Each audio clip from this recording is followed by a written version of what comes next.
We'll go to 17th question. An electron is moving in an orbit of hydrogen atom from which there can be a maximum of 6 transitions. An electron is moving in an orbit of another hydrogen atom for which there can be maximum of 3 transitions. The ratio of velocity of electrons in these two orbits is. So here number of spectral lines obtained is due to the transition of electrons from nth orbit to lower orbit. So number of spectral lines n can be given by n into n minus 1 divided by 2. In first case 6 transitions, so n is equal to 6. That means n into n minus 1 divided by 2. If you simplify, it is 12, which is equal to n square minus n. If you simplify, n comes to be 4. n comes to be 4. And then in second case, n is 3. 3 is equal to n into n minus 1 divided by 2, or 6 is equal to n square minus n, or n is equal to 3. And we know, my dear students, v is inversely proportional to n. So v1 divided by v2, which is equal to, or in your v6 divided by v3, which must be equal to 3 divided by 4. 3 divided by 4 means option D is correct for 17th question. Option D is correct for 17th question. 18th question, my dear students. 18th question says that if nu1 is the frequency of series limit of Lyman series, nu2 is frequency of the first line of Lyman series, and nu3 is frequency of the series limit of Balmer series, then the relation.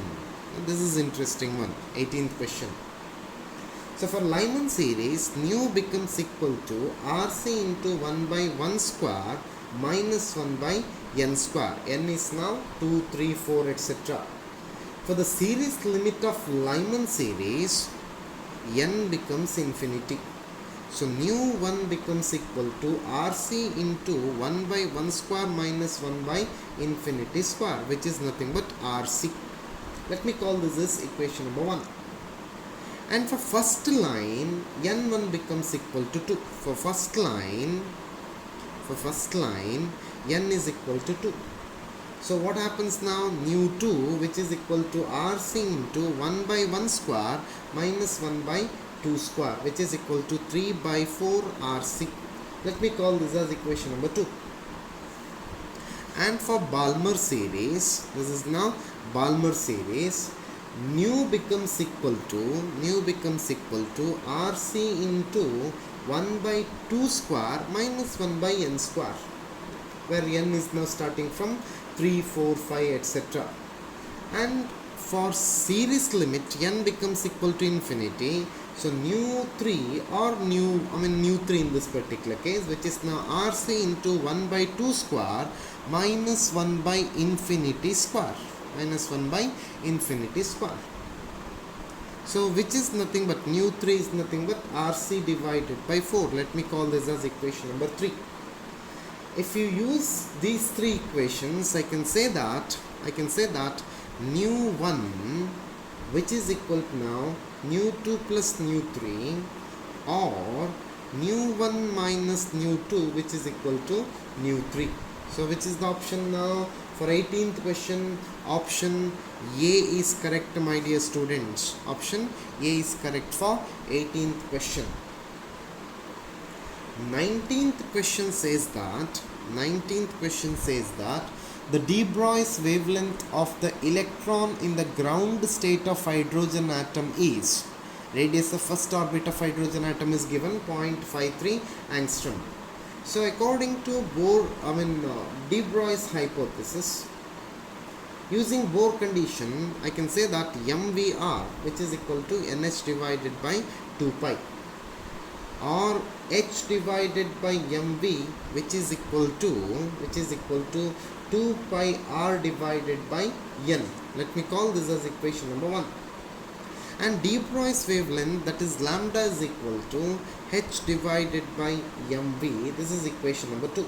So using these two equations, I can say that lambda is equal to 2 pi r divided by n. Lambda is equal to 2 pi r divided by n.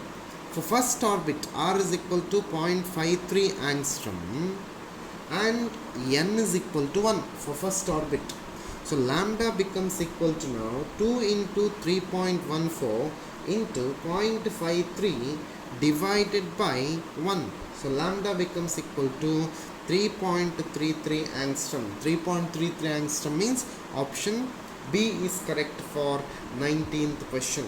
Option B is correct for 19th question. 20th question, my dear students. 20th question. It says that Rutherford's atomic model could account for, options are given: stability of atoms, origin of spectra, the positively charged central core of an atom, concepts of stationary orbits. Option C is correct, the positively charged central core of an atom. So it is now option C. So according to Rutherford's atomic model, the entire positive charge and most of the masses are concentrated. That is called nucleus. And electrons are now revolving around the nucleus. So for 20th question, option C is correct, my dear students.